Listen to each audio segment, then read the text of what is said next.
Hello everybody, and welcome back to the channel. My name is Death by Pony, or welcome to the channel if you're new here. Today we're hopping back into Lake of Voices, and so without further ado, let's hop in. Alright, let's continue into this, guys. I'm kind of in love with this already, loving the mystery and the story and the setting. It reminds me of when I used to play Champions of Norath. I wonder how the guide knows which of these essentially indicated identical paths is the correct when something in the corner of my eye catches my I believe attention. I saw something over there. Keep walking. No need to worry. The guide's voice is calm and level. I decide against pressuring the issue, not wanting to set everybody in even more on edge. What did he say? Perhaps not wanting the conversation to be caught by the guide, he speaks softly, though I couldn't quite hear because of it. Oh my god. Do you see that thing in the background? I take my eyes off Margaret ahead for a moment to explain it to Bamel and stop dead on my tracks. The only word able to escape me is stunned state. Behind Bamel, standing in another figure looming in the darkness, sensing my face, Bamel grabs the hilt of his sword and whips around and staggers swiftly backwards. As several meters away, a crooked twist of black figure hobbles its way towards us. Some kind of liquid drips off its head, curling around the edges of its face, almost like it looks like it's crying. Bamel backs up until he's standing beside me. The figure continues to slowly advance, head jerking from one angle to another. What on earth? It's one of them. Yes, Nixie that stumble across the bridges looking for opportunities. The guide is standing next to us. He didn't even notice him The approach. ones that can make it out of the water are generally referred to as prowlers. I had no idea things like that were out here. Is that what Kika saw down the other path? The guide says nothing, instead returning to the front of the party. Margaret watches him pass. Her frustration morphs into nervous optimism when something seems to come to her mind. Nixie aren't slowed down much by swords, but at least light keeps them away, right? Margaret's hand gives her face tight, desperation bleeds into her voice. I bite the inside of my lip. Direct light will force it to return to the lake. However, it'll try to drag the light, or you, down with it before it goes. Instinctively, I reach for the hilt of my sword, despite the fact it will do little to protect me. The prowler is getting closer, jerking forward, stopping, then resuming its slow advance. Okay. Does anyone have a light we can leave here? That way it won't follow us. Only matches. Mel spits. He's the one bringing up the rear, so he's the one most likely to be in danger if it keeps following. The guide, however, moves forward. Don't forget it's there, don't let your guard down, and don't get left behind. What? How am I supposed to keep walking with this thing at my heels? You said it wants to attack. Of course it wants to attack. You look yummy. Don't give it the chance. Mel sputters in anger. The guide summarily ignores him. I solidly grab hold of Bamel's upper arm. Here, I'll lead you like this, and you can keep your focus solely on the prowler. Make sure it doesn't get too close. Bamel eyes the guide with unresolved hostility, but allows himself to softly sigh. In relief, he gazes at me with fondness. At least there's someone I can count on. Despite the fact I'm going against his advice, the guide says nothing more. It's clear now that he doesn't give a damn what we end up doing. Some part of me is glad for that. I want to help everyone make it through. It'd be worse to have to persuade the guide every time help was necessary. Kika, thank you. Bamel places a gentle hand on my shoulder.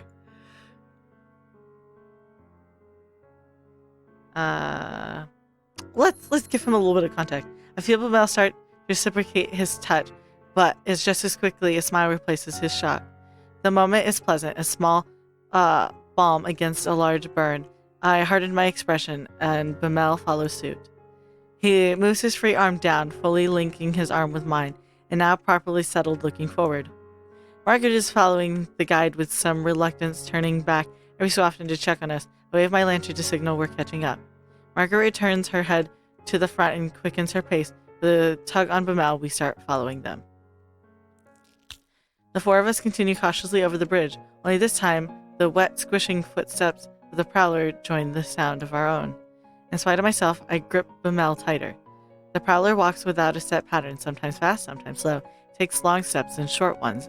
At times, it stops walking entirely. Does it hurt to be out of the water like this, or is it trying to be difficult to read? Suddenly, the whispering in the lake grows louder. I steel myself, trying to not let it get to me. The most important thing in a situation like this is to remain calm. I can't lose my head. Then, all at once, I notice the guide and Margaret have come to a halt. Benley, they're stopping.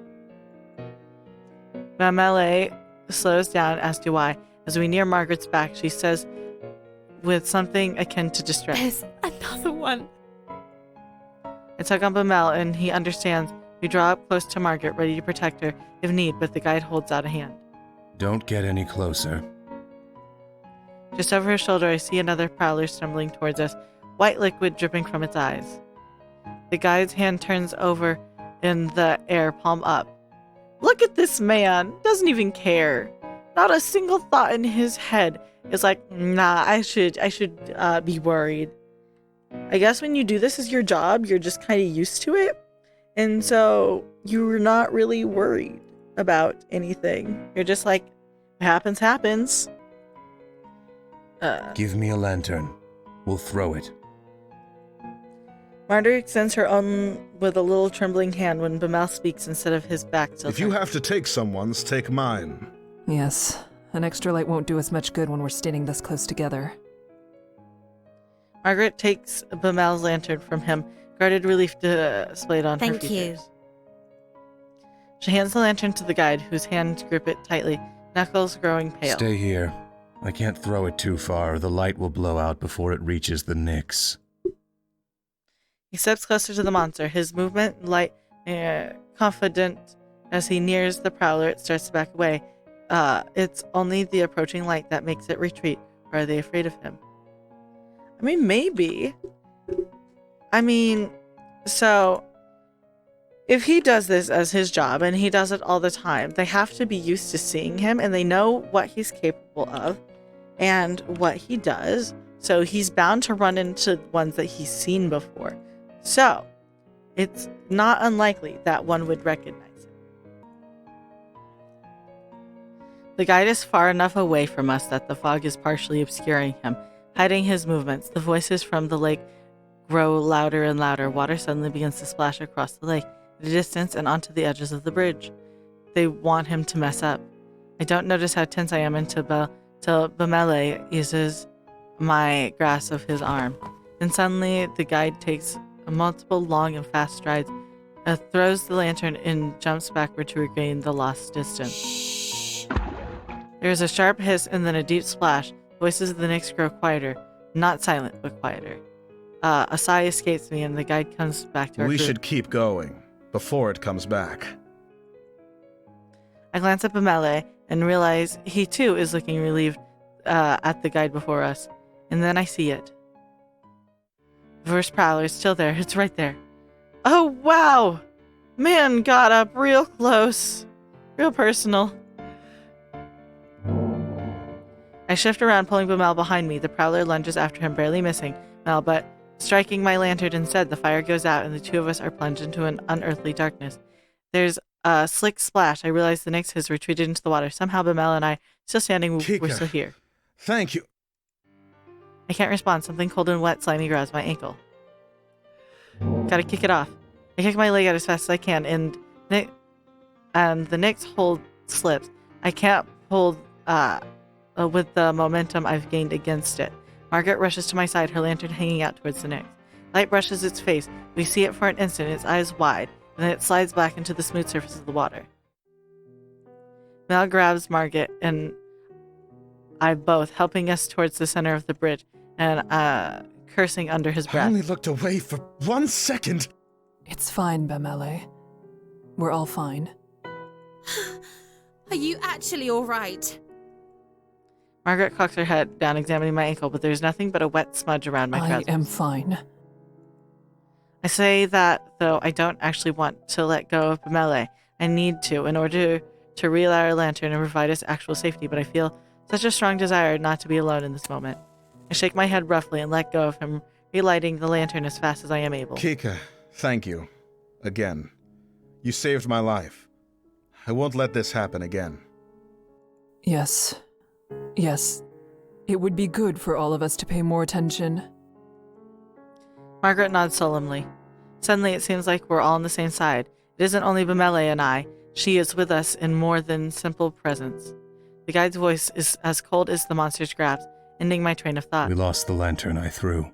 And Nyx grabbed it after the light went out. Margaret makes a noise. I glance over, wondering whether she's upset, but there's a small smile on her face instead. It's better than them taking anything else. A nervous laugh bubbles up out of me, and just as quickly stop. Bemele chuckles in response, and our collective tension eases up, the adrenaline draining from our bodies. We need to keep walking. The guide starts down towards the bridge again. We join him. I try to clamp down on the relief and ease that wants to flood my head is not over. The prowler is gone, but so is Bemele's lantern. You can stay near me, Bemele, since your lantern is lost. I appreciate it. I like me a pretty boy, and that is exactly what he is. Margaret goes on ahead of us. Bemele stays by my side as I keep at the end of the line. So we switch places. I am now the brave person at the back of the pack, just waiting to be snatched.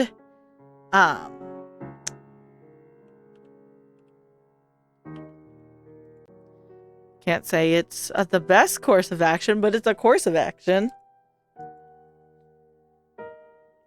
The breath of release for Margaret and Bemele is quickly swallowed by the somber atmosphere of Sinless, as well replaced by the gravity of the near-death experience. Never mind celebrating his survival. Something like that shouldn't have happened in the first place.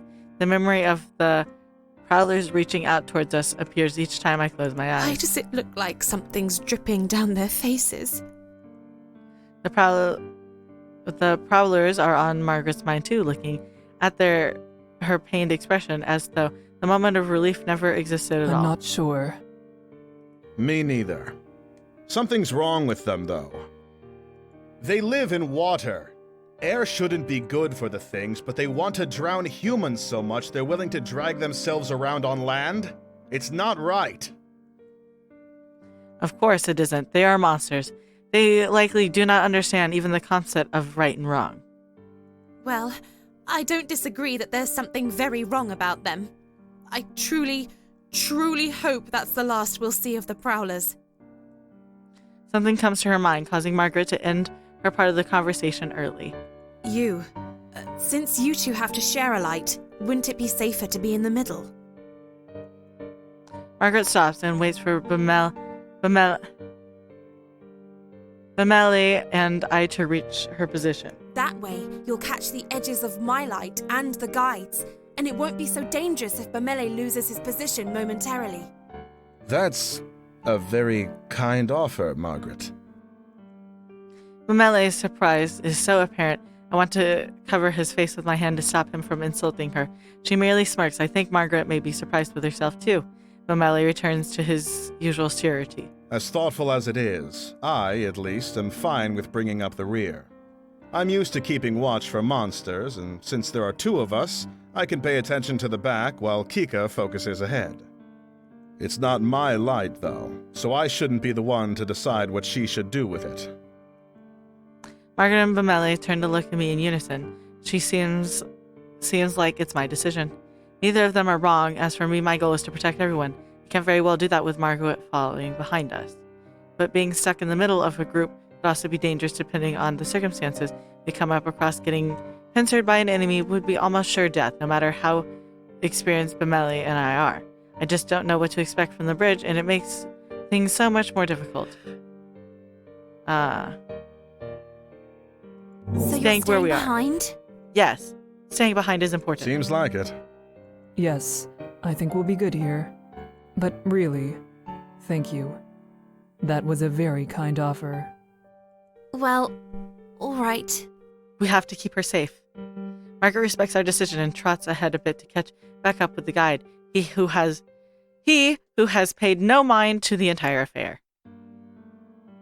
So, I don't want to sound like a child, but how much longer until we arrive at the halfway point? Margaret chuckles, reflecting the amusement I don't want to We vocalize. still have some ways to go. Damn. I suppress my laughter, and yet again, at his patting response, the gloom we've been under dissipates slightly, like light flickering through the The fog. first trial tends to be the most difficult. I believe we will I like the way. I accidentally skipped. Uh...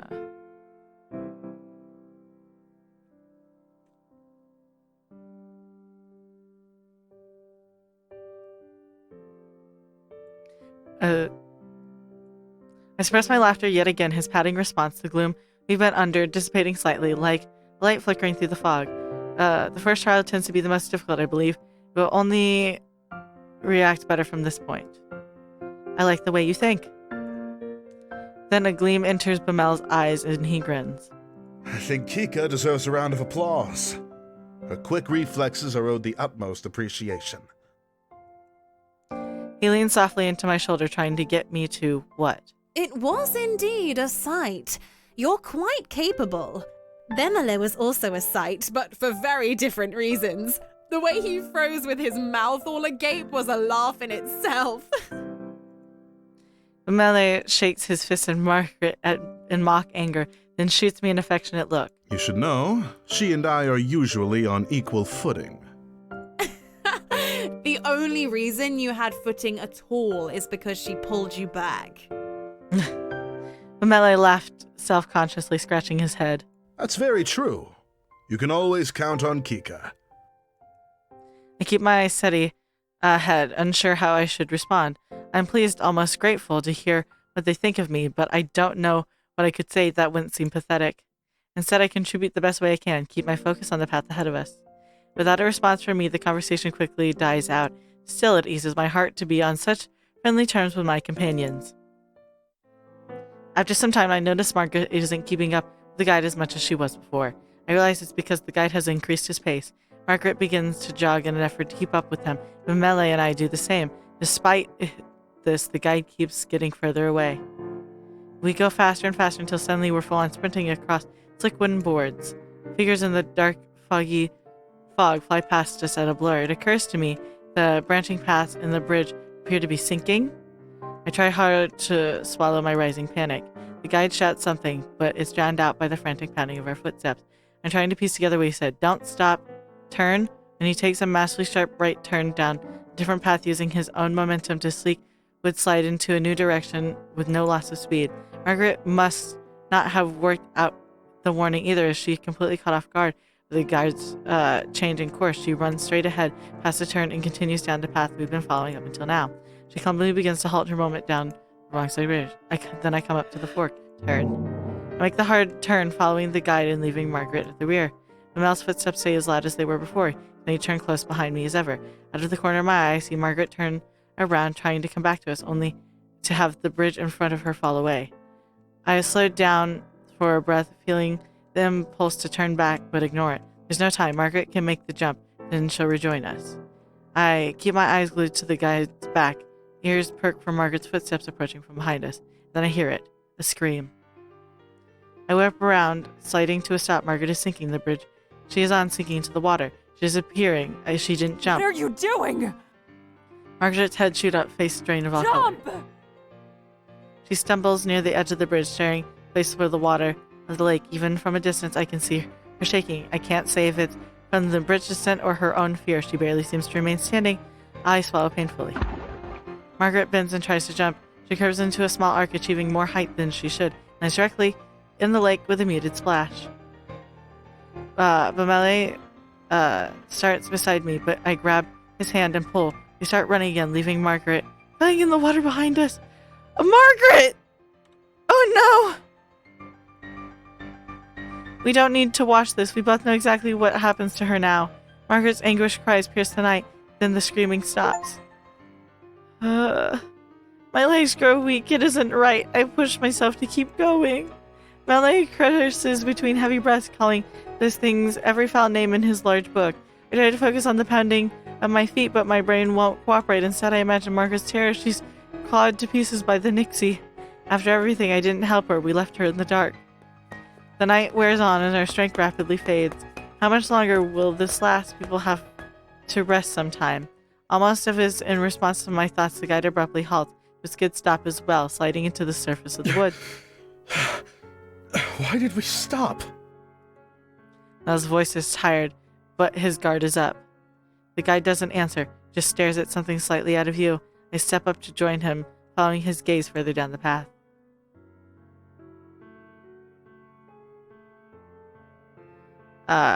There, curled in the ball illuminated by the lantern light, cowers a person. His hands grip his head as he rocks from side to side, mumbling incoherently.